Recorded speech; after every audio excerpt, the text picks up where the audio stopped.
नमस्कार, मैं हूं विद्यासागर। स्वागत है आप सभी का। और इस बीच कानपुर देहात से खबर आ रही है, जहां पर चुनाव प्रचार के दौरान खूनी संघर्ष हुआ है। भाजपा और सपा प्रत्याशी के समर्थक आपस में भिड़े हैं। बीजेपी प्रत्याशी के पति ने जमकर उत्पात मचाया है। बीजेपी प्रत्याशी के पति परवेश कटियार ने फायरिंग तक कर दी है। सपा प्रत्याशी के पुत्र सहित कई ग्रामीण घायल हो गए हैं। दोनों पक्षों ने एक दूसरे के खिलाफ मुकदमा दर्ज कराया है। तो कानपुर से खबर है, जहां पर चुनाव प्रचार के दौरान दो पक्षों में जमकर मारपीट हुई है, खूनी संघर्ष हुआ है, फायरिंग तक की गई है। सपा प्रत्याशी और बीजेपी के प्रत्याशी यानी इन दोनों के समर्थकों के बीच मारपीट हुई। 3 नामजद सहित 50 अज्ञात सपाइयों के खिलाफ मामला दर्ज किया गया है। सपा प्रत्याशी के पति ने एसपी से न्याय की गुहार लगाई है। कानपुर देहात में चुनाव प्रचार के दौरान खूनी संघर्ष देखने को मिला है। भाजपा और सपा प्रत्याशी के आपस में समर्थक भिड़ गए, जिसके कारण कई लोग गंभीर रूप से जख्मी भी हुए हैं। बीजेपी प्रत्याशी के पति ने जमकर उत्पात मचाया है। आपको बता दें कि प्रत्याशी के पति परवेश कटियार ने फायरिंग तक कर दी है। सपा प्रत्याशी के पुत्र सहित कई ग्रामीण घायल हैं।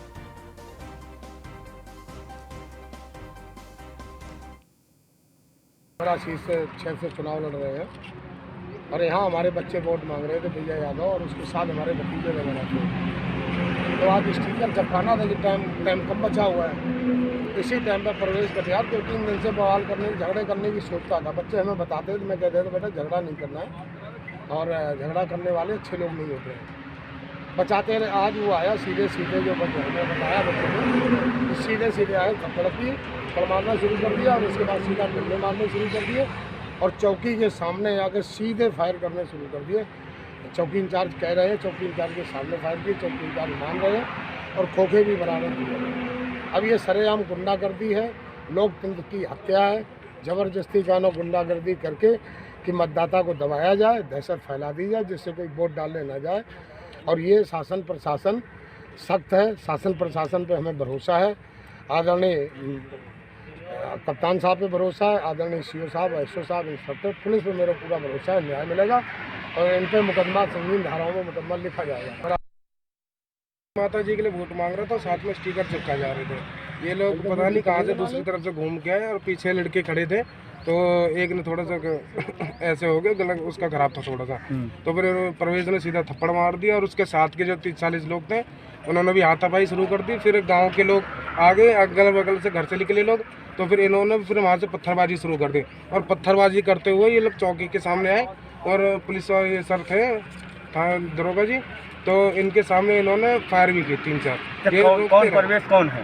परवेश कटियार सर यहाँ का प्रत्याशी है, समझ में, उसका भारतीय जनता पार्टी का कैंडिडेट है। फायरिंग भी की है? 3 फायर किए सर, सीधे, वो भी सीधे। अगर सीधे किसी की लग जाती तो समझ लो खत्म। आपकी माता जी किस पार्टी से प्रत्याशी? हमारी माता जी समाजवादी पार्टी से कैंडिडेट है। माता जी तो आए दिन इनके समर्थक अगल बगल से गाड़ियां निकाल करके और हूटिंग टाइप की हमेशा करते रहते थे। लेकिन हमने कहा था कि चूंकि ये बौखलाए हुए थे, हमारा चुनाव राजपुर प्रथम में एक तरफा चुनाव हो रहा था। जनता हमारे पत्नी के पक्ष में, भारतीय जनता पार्टी के पक्ष में, जैसा कि मुझे महसूस हो रहा है तरफा, तो ये लोग बौखलाए हुए थे। तो हमने अपने समर्थकों को हमेशा रोक रखा था कि कहीं भी अगर आ जाए तो हम लोगों को कतई कुछ बोलना नहीं। लेकिन आज चूँकि उनके पड़ोस का गाँव था और उन्होंने घेर करके सुनियोजित तरीके से एक दहशत बनाने के लिए ग्रामीणों में। थाना डेरापुर क्षेत्र में आज 2 प्रत्याशियों के समर्थकों के मध्य चुनाव प्रचार को लेके आपस में कहासुनी हुई थी और दोनों में ही हाथापाई हुई। जो घटना का कारण था उसमें एक पक्ष के द्वारा दूसरे पक्ष पर छींटाकशी करना और दूसरे पक्ष द्वारा उस पर प्रतिक्रिया व्यक्त करना बताया जा रहा है। इसमें दोनों ही पक्षों से शिकायतें प्राप्त हुई हैं और उन शिकायतों पे अभियोग पंजीकृत किया जा रहा है। विवेचना प्रचलित है। विवेचना क्रम में जो भी साक्ष्य आएंगे उस साक्ष्यों के आधार पे जो भी दोषी होगा उनके विरुद्ध कठोर विधिक कार्रवाई की जाएगी। वह पंचायत चुनाव के तीसरे चरण के मतदान के लिए कुछ ही दिन बच गए हैं। चुनाव को लेकर वोटरों को लुभाने के लिए प्रत्याशी तरह तरह के हथकंडे भी अपना रहे हैं। दावेदार सुख दुख के बहाने ग्रामीणों को साधने में जुट गए हैं। कस्बों के चौराहों पर होर्डिंग नजर आती हैं तो गांव के नुक्कड़ों और चौपालों में बैठकें सजने लगी हैं। ग्राम पंचायत चुनावों से पहले क्या है गांव का हाल, चुनावों को लेकर क्या कह रहे हैं ग्रामीण, देखिए इस रिपोर्ट में।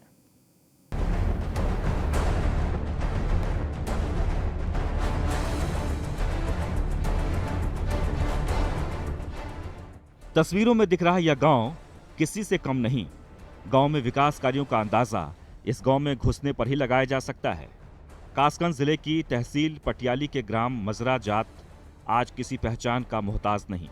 यह सब संभव हो पाया है वर्तमान प्रधान पूजा की वजह से। गांव के लोगों का कहना है कि इस गांव में पहले शौचालय नहीं था, लोग खुले में शौच के लिए जाया करते थे।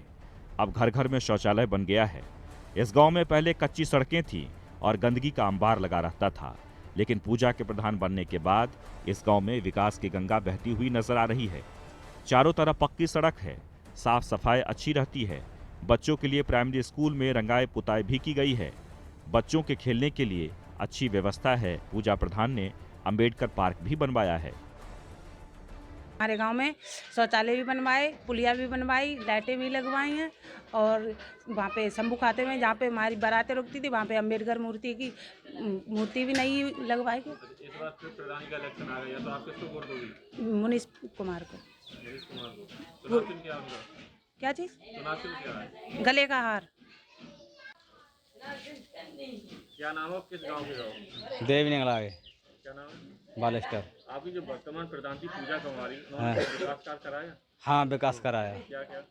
खूब कराया। स्कूलों में कराया, खरिंजा भी, ये टाइल भी बिछवाई और सब नल भी गड़वाए। खूब विकास कराया था। शौचालय? हाँ, शौचालय भी बनाए। इस बार आप किसको वोट दोगे? मुनीष प्रधान को। क्या चुनाव चिन्ह है? चुनाव चिन्ह हार। आपकी जो वर्तमान प्रधान थी पूजा कुमारी, उन्होंने कोई विकास कार्य कराया? हाँ जी, करवाए थे। क्या क्या? सड़कें बनवाई थी और अम्बेडकर पार्क बनवाए, रंग पुताई करवाई थी। जहाँ नल पानी की कम व्यवस्था थी वहाँ पर नल भी लगवाए। और चुनावी माहौल चल रहा है इस समय, तो इस बार किसको वोट दोगे आप? हम तो यही चाहते हैं कि जो प्रधान थे जो पहले, उनके पति को ही मतलब वोट देंगे और जो बचा हुआ कार्य है वो पूरा करेंगे, हमें उम्मीद है। वोट डालने की तारीख जैसे जैसे नजदीक आती जा रही है, वैसे ही प्रधान प्रत्याशी जीतने के लिए अथक प्रयास कर रहे हैं। वर्तमान प्रधान पूजा का भी कहना है कि लोग इंतजार कर रहे हैं कि जल्द ही वोट डालने की तारीख नजदीक आए और हम वोट देकर मुनीष कुमार को विजय बनावें। ग्राम पंचायत मजराजात पटियाली से श्रीमती पूजा कुमारी ग्राम प्रधान वर्तमान में थी अभी, और जो मतलब 85 साल से जो कार्य नहीं हुए थे वो इस बार 5 सालों में किए। जैसे कि गांव की रास्ताएं नहीं थी, वहाँ इंटरलॉक करवाई। जहाँ नाले नहीं थे वहाँ नाले बनवाए। विद्यालयों में इंटरलॉकिंग और बाउंड्री ब्रंचें डलवाई। सार्वजनिक शौचालय बनवाया, मॉडल शौचालय बनवाया। प्रत्येक घर में स्वच्छ भारत मिशन के अंतर्गत जो शौचालय प्रधानमंत्री द्वारा बनवाए गए वो बनवाए। और गरीबों के सुख दुख में साथ दिया मैंने। और जहाँ पानी की दिक्कत थी वहाँ हैंडपम्प लगवाए। और जहाँ मतलब बाबा साहब के पार्क नहीं थे वहाँ पार्क बनवाए, बुद्ध पार्क बनवाया। और क्या अपील करना चाहती हैं? हम अपनी जनता से अपील करना चाहती हूँ, अपने ग्राम पंचायत वासियों से, कि इस बार हमारे पति खड़े हुए हैं तो उन्हें चुनाव चिन्ह गले का हार के सामने मुहर लगाकर उन्हें भारी मतों से विजयी बनाएं। मेरी यही विनम्र निवेदन है। मेरी पंचायत के सभी भाई बंधुओं एवं बुजुर्गों का आशीर्वाद चाहिए कि एक बार ज़रूर विजयी बनाएं, गले के हार पर पूर्ण रूप से करा सके। जिले में एक बार फिर से गांव की सरकार चुनने का समय आ गया है। एक बार फिर कस्बों के चौराहों पर होर्डिंग नजर आती हैं तो गांव के नुक्कड़ों और चौपालों में बैठकें सजने लगी है। कासगंज में 26 अप्रैल को वोटिंग होने वाली है। वहीं लोग भी इस बार पूजा के पति मुनीष कुमार को वोट देने का मन बना चुके हैं। लोगों का कहना है कि मुनीश कुमार को अपना मुखिया चुनेंगे। मुनीश कुमार का भी कहना है कि ग्रामीण गांव में पिछले 5 साल में विकास कार्यों को लेकर उन पर भरोसा जताएंगे। मजरा जात पटियाली की समस्त क्षेत्र पंचायत को मैं हृदय से मैं नमन करता हूं। जय भीम, नमो बुद्धाय। आज हमारे बुजुर्गों के ग्राम पंचायत के आशीर्वाद से तमाम विकास कराए और ये अपील करता हूं, ये वादा करता हूं कि इस मजरा जात पटियाली को एक बार मैं स्मार्ट देखना चाहता हूं समस्त जनता के आशीर्वाद से, और मुझे इस बार मौका दिया जाए जो हम अपने रुके हुए विकास कार्य को पूर्ण कर सकें। और इस बार मैं प्रधानी पे खड़ा हुआ हूँ। मेरा चुनाव चिन्ह गले का हार है। सभी से मेरा ग्राम पंचायत मजरा जात से अनुरोध है कि इस बार मुझे मौका दिया जाए, जो हमारे विकास कार्य छूटे हुए हैं और उनको हम पूर्ण कर सकें। ये मेरा वादा है।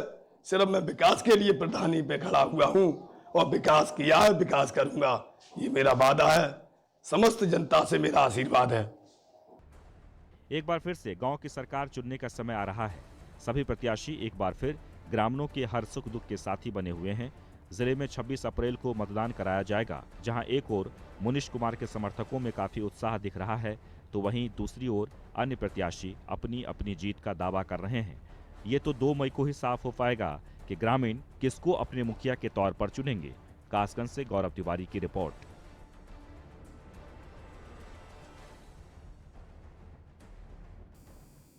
और इस बीच बिजनौर से बड़ी खबर आ रही है, जहां पर प्रधान प्रत्याशी ने चुनावी रंजिश को लेकर जमकर तांडव मचाया है। प्रधान प्रत्याशी ने घरों और वाहनों में तोड़फोड़ की है। लाठी डंडे लगने से गांव के 6 लोग घायल हो गए हैं। सभी घायलों को इलाज के लिए अस्पताल में भर्ती करा दिया गया है। धामपुर थाना इलाके के गजरौला का यह मामला है, जहां पर कई ग्रामीण जख्मी हुए हैं। प्रधान प्रत्याशी ने जमकर उत्पात मचाया है। धामपुर थाना इलाके के गजरौला का यह मामला है। बिजनौर से खबर आ रही है, जहां पर प्रधान प्रत्याशी ने चुनावी रंजिश को लेकर जमकर तांडव मचाया। प्रधान प्रत्याशी ने घरों और वाहनों में तोड़फोड़ की है। तस्वीरों में आप देख सकते हैं, लाठी डंडे लगने से गांव के 6 लोग जख्मी हुए हैं। गांव में चुनाव हुआ था परसों, तो उसकी रंजिश की वजह भूरापुर के कल पड़ोस से गांव है, पंचायत में लगता है हमारी, लाठी डंडों से अपना तलवार वाला लैस रोकाए और हमारे गांव वालों को उसको जख्मी भी किया। कितने लोग घायल हैं? हमारे 4 लोग आए जो बिजनौर रहते हैं। क्या नाम? सुनील कुमार है और ये अमित कुमार है, दीक्षित है, अजयपाल। हमारे गाँव में चुनाव हुआ था परसों। पंचायत चुनाव के तीसरे चरण के लिए 26 अप्रैल को मतदान होगा। शामली, मेरठ, मुरादाबाद, पीलीभीत में मतदान करेंगे। मतदान कासगंज, फिरोजाबाद, औरैया, कानपुर देहात में भी होगा। मतदान जालौन, हमीरपुर, फतेहपुर, उन्नाव, अमेठी में वोट डाले जाएंगे। बाराबंकी, बलरामपुर, सिद्धार्थनगर में भी मतदान होंगे। वहीं देवरिया, चंदौली, मिर्जापुर और बलिया में भी मतदान किया जाएगा। तो इन जिलों में मतदान होगा तीसरे चरण के लिए, और तीसरे चरण के मतदान को लेकर तैयारियां लगभग पूरी हो गई है और सभी जो प्रत्याशी हैं वो पूरे दम खम के साथ चुनावी मैदान में हैं। और मेरठ से हमारे संवाददाता अतुल शर्मा जुड़ गए हैं। अतुल, मेरठ की जहां तक बात कर ली जाए तो मेरठ में क्या स्थिति है, कितनी तैयारी है? दारू बच रही है तो कहीं कुछ और चल रहा है। लोगों को लुभाने के लिए, वोटर को लुभाने के लिए अनेक प्रयास किए जा रहे हैं। वहीं बहुत से ऐसे क्षेत्र हैं, बहुत से ऐसे गांव हैं जहां पर विकास के नाम पर भी प्रधान दोबारा से लड़ने के लिए मैदान में उतरे हैं। सबसे बड़ी बात यह है कि कल मेरठ पुलिस को एक बड़ी कामयाबी हासिल लगी है, जिसमें 4 प्रधान प्रत्याशी सम्मिलित पाए गए हैं, जो दारू के कारोबार को बढ़ा रहे थे, कहीं ना कहीं दारू बंटवाने का काम कर रहे थे, जनता को अपनी तरफ खींचने का काम कर रहे थे। वहीं प्रशासन लगातार हिदायत दे रहा है कि कोई भी वोटर लुभाने में ना आए, अपना वोट अपने बल पर डाले, किसी के दबाव में आकर के वोट न डाले। लगातार चेतावनी प्रशासन दे रहा है, लेकिन फिर भी कुछ ऐसे लोग हैं जो प्रधान प्रत्याशी ऐसे हैं जो लगातार प्रधान अपने चुनाव को बढ़ावा देने के लिए, अपने पक्ष में करने के लिए अनेक तरीके अपना रहे हैं और उसी को लेकर के मेरठ में प्रशासन कार्रवाई करता हुआ नजर आ रहा है। जी अतुल, जैसे कि आप कह रहे हैं कि इस वक्त क्योंकि समय बहुत कम है तीसरे चरण के चुनाव को लेकर और जितने भी प्रत्याशी हैं वो अंतिम दौर में प्रचार प्रसार कर रहे हैं और प्रचार प्रसार के साथ साथ वोटरों को लुभाने के लिए वो हर हथकंडे अपना रहे हैं, वोटर पर कितना असर दिख रहा है? देखिए, जो यहाँ का लोग हैं, जो जागरूक लोग हैं, उनका बस एक ही मानना है कि विकास के नाम पर वोट की जाए। लेकिन जो प्रत्याशी है वो अनेक तरह से हथकंडे अपना रहे हैं, लेकिन उनको उस चीज का कोई लाभ नहीं मिल रहा है। सभी प्रत्याशियों से लगातार प्रशासन कार्रवाई कर रहा है, उन पर कार्रवाई कर रहा है, उनको संवेदना, उनको लगातार जागरूक करने का काम कर रहा है। लेकिन वोटर कहीं ना कहीं एक चीज देखने को मिल रही है, अगर बात करें ग्रामीण क्षेत्र की, लगातार न्यूज़ वन इंडिया की टीम वहां जाकर जीरो ग्राउंड से रिपोर्टिंग कर रहे हैं, वहां पर बात कर रहे हैं। तो जनता का मानना है केवल जो वोट दी जाए, अपनी वोट देने के लिए केवल विकास के नाम पर वोट करें। और साथ साथ गांव के लोगों में एक और जागरूकता का देखने को मिला है कि पिछले 5 वर्ष में जिस तरह से प्रधानों ने उनका बेवकूफ बनाया है, कहीं ना कहीं जनता का मानना है कि पढ़ा लिखा और शिक्षित ही प्रधान बनना चाहिए, जिससे गांव के अंदर विकास हो सके। नहीं, लेकिन वो तो ठीक है, पढ़ा लिखा शिक्षित प्रधान होना चाहिए, गांव का विकास हो, ये सब चाहता है। लेकिन ऐन वक्त पर जैसे कि आप कह रहे हैं कि शराब कई लोग बांट रहे हैं तो कई लोग पैसे बांट रहे हैं, क्या उस सबका असर हो रहा है? देखिए, उसका असर देखने को नहीं मिल रहा। वास्तव में अगर बात करी जाए तो गांव के अंदर लोग शिक्षित होते जा रहे हैं, लोग जागरूक होते जा रहे हैं। उनका मानना है कि दारू से बढ़कर, पैसे से बढ़कर के हमारा वोट की कीमत है। उस वोट की कीमत को वो समझने के लिए, विकास के लिए, कि अगर किसी अच्छे प्रत्याशी को, पढ़े लिखे प्रत्याशी को वोट डालते हैं तो कहीं ना कहीं हमारा विकास होगा। अगर बात करें पैसों की और उसकी, तो वो तो हर एक इलेक्शन में हर एक प्रत्याशी हथकंडे अपनाते हैं। लेकिन अगर फिलहाल की स्थिति की बात करी जाए तो कहीं ना कहीं गांव के लोग इतने जागरूक हो चुके हैं पिछले 5 वर्ष में, उनको केवल विकास के नाम पर ही वोट डालनी है। उनका कहना है कि हम विकास के नाम पर वोट डालेंगे और ऐसे व्यक्ति को चुनकर वो अपने 5 साल का मुखिया बनाना चाहते हैं जो उनका विकास करवा सके। जी, जहां तक प्रशासनिक तैयारी की बात कर ली जाए तो वो किस तरीके से चल रही है? प्रशासन कार्रवाई कर रहा है, जितने भी ये शराब तस्कर है उन पर शिकंजा कसने का काम कर रहा है। लेकिन सबसे बड़ी बात यह है, मेरठ प्रशासन लगातार प्रयास तो कर रहा है, लेकिन कहीं ना कहीं इसमें भी कार्रवाई में ढील छोड़ी जा रही है। अगर खादर की बात करें, मेरठ में खादर इलाका सबसे बड़ा है, जहां पर चुनाव में ज्यादा से ज्यादा जो अवैध शराब है उसके कारोबार बढ़ते हैं। लगातार प्रशासन के प्रयास तो चल रहा है, लेकिन फिर भी अवैध रूप से दारू का काम बहुत फल फूल रहा है। मेरठ के हस्तिनापुर, मवाना, इन क्षेत्रों की बात की जाए तो यहाँ पर जिस तरह से कच्ची शराब का कारोबार बढ़ता ही जा रहा है चुनाव को देखते हुए, तो ये सबसे बड़ी बात है कि इस पर लगाम लगाने के लिए प्रशासन प्रयास कर रहा है, लेकिन पूर्ण रूप से लगाम नहीं लगा पा रहा है। जी अतुल, जैसे कि कोरोना का समय चल रहा है और लगातार केसेस बढ़ रहे हैं, लोगों की मौत भी हो रही है, ऐसे में कोरोना से बचाने के लिए चुनाव में क्या क्या सावधानियां बरतने के लिए प्रशासन ध्यान रख रहा है? देखिए, सभी प्रशासन, जो पुलिस प्रशासन है, लगातार गांव में जाकर जितने भी प्रधान प्रत्याशी सबको निर्देश दे रहा है कि एक साथ इकट्ठी भीड़ ना हो। जितने भी आप कैंपेनिंग कर रहे हैं, लोगों के बीच में जा रहे हैं, वहां पर मास्क लगा कर रखें, सामाजिक दूरी को बनाकर रखें। लेकिन अगर वास्तव में देखा जाए गांव के अंदर जाकर के, तो इस समय ये स्थिति है कि रात को जिस समय गांव की चौपाल लगती है, गांव में लोग नुक्कड़ों पर बैठते हैं, तो ना तो सामाजिक दूरी होती है, ना ही मास्क होता है। लेकिन पुलिस प्रशासन हर एक गांव में जाकर के इस कार्रवाई को नहीं करवा पा रहा है कि जो प्रत्याशी हैं उनसे इस चीज की अपील नहीं करवा पा रहा है, ना उन पर कार्रवाई कर पा रहा है। जिस तरह से गांव के अंदर भीड़ इकट्ठा होती है, कहीं ना कहीं देखा जा सकता है कोविड की गाइडलाइन का कोई भी पालन नहीं हो रहा है। जी, क्या कोरोना को लेकर प्रचार प्रसार पर भी असर देखने को मिला? देखिए, कोरोना काल में जिस तरह से लोगों के अंदर भय है, अभी इतना भय नहीं हुआ। और गांव की बात करें तो गांव में लगातार जनसंख्या बहुत ज्यादा है, वहां पर छोटे छोटे गांव हैं, गांव के अंदर भीड़ ज्यादा है और वहीं कैंपेनिंग चल रही है। कैंपेनिंग में देखने को मिल रहा है कि कोई भी कोरोना गाइडलाइन पर पालन नहीं कर रहा है। साथ साथ सबसे बड़ी बात यह है, जिस तरह से चुनाव नजदीक है और कोरोना लगातार बढ़ता जा रहा है। पिछले 24 घंटे की बात करें तो मेरठ के अंदर 1240 मामले सामने आए और एक अस्पताल में ऑक्सीजन की कमी होने के कारण लगभग 65 मरीज बिल्कुल उस स्थिति में पहुंच गए जहां पर बताया संभव नहीं है। तुरंत की तुरंत मेडिकल जो सीएमओ है, उन्होंने आवश्यक कार्रवाई करते हुए बाहर से ऑक्सीजन मंगवाकर उस अस्पताल के लिए दी। तो कहीं ना कहीं देखा जा सकता है जिस तरह से कोरोना की संख्या लगातार बढ़ती जा रही है, परेशानी का विषय बन रहा है। गांव के अंदर कोरोना की गाइडलाइन देखी जाए तो कुछ भी नजर नहीं आती है। प्रशासन लगातार दावे पेश कर रहा है, पुलिस प्रशासन लगातार इस चीज को कागजों में दिखा रहा है, लेकिन वास्तव में अगर धरातल पर देखा जाए तो कुछ नहीं नजर आ रहा है। चलिए, बहुत बहुत शुक्रिया। तो एक बार आपको फिर से बता दें कि मेरठ में पंचायत चुनाव को लेकर प्रशासन पूरी तरीके से सतर्क है और सतर्कता के साथ वहाँ की जो जनता है, जनता भी बड़े ही सावधानी से अपना काम कर रही है, यानी कि किसे वोट देना है उन्होंने तय कर लिया है। सभी जो प्रत्याशी हैं वो पूरे दमखम के साथ मैदान में हैं, लोगों को रिझाने की लगातार कोशिशें हो रही है, लेकिन विकास का मुद्दा हावी है। हालांकि वोटरों को लुभाने के लिए वो तमाम तरह के हथकंडे अपनाए जा रहे हैं, लेकिन पब्लिक सब जानती है। और ये जो कहावत है वो बिल्कुल ही पंचायत चुनाव में देखने को मिलता है। पब्लिक यानी कि जनता वोट वहीं देती है जहां उसे ठीक लगता है, यानी अपने सही प्रधान को चुनना जनता की जिम्मेदारी होती है और जनता अपनी जिम्मेदारी का बखूबी से निर्वहन करती है।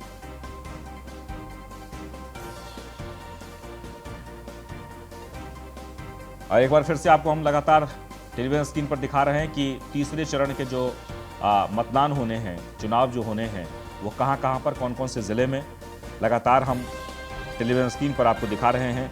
शामली, मेरठ, मुरादाबाद, पीलीभीत, कासगंज, फिरोजाबाद, औरैया, कानपुर देहात, ये सब इलाके हैं जहां पर वोट होना है। वहीं जालौन, हमीरपुर, फतेहपुर, उन्नाव, अमेठी में भी वोट डाले जाएंगे। बाराबंकी, बलरामपुर, सिद्धार्थनगर में मतदाता अपने मत का प्रयोग कर सकेंगे। वहीं देवरिया, चंदौली, मिर्ज़ापुर और बलिया में भी मतदान होगा और मतदान के दौरान कोविड नियमों का विशेष तौर पर ख्याल रखा जाएगा। तो उत्तर प्रदेश में पंचायत चुनाव को लेकर हलचल है और बढ़ते कोरोना मरीजों की संख्या के बीच प्रत्याशियों में उत्साह देखने को मिल रहा है। जनता भी काफ़ी उत्साहित है और बड़े ही सावधानी तरीके से लोग अपने अपने प्रत्याशियों के चयन में जुटे हुए हैं। और तीसरे चरण का जो मतदान होना है वो बहुत कुछ डिपेंड करता है आने वाले विधानसभा चुनाव को लेकर।